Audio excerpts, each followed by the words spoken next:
Щом завладея този последен демоничен кръг, ще мога да се оженя за любимата си, но вместо успех, умрях и се преродих като демон, за да се върна към човешката си форма и да се оженя за любимата си.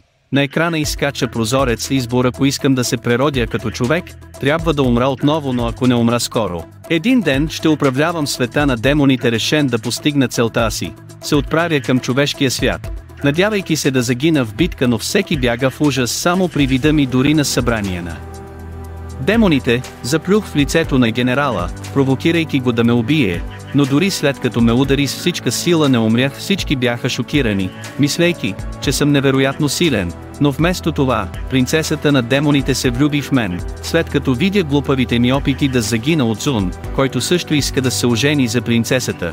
Ме предизвиква да се върна жив от демоничната пещера, място, от което никой никога не се е връщал. Приех, убеден, че най-накрая ще намеря края си, но вътре от Зун уби всички чудовища, преди дори да успея да се доближа до тях, опитвайки се да впечатли принцесата. Защо винаги ми се случва това? Аз просто искам да умра, моля някой нека ме убие.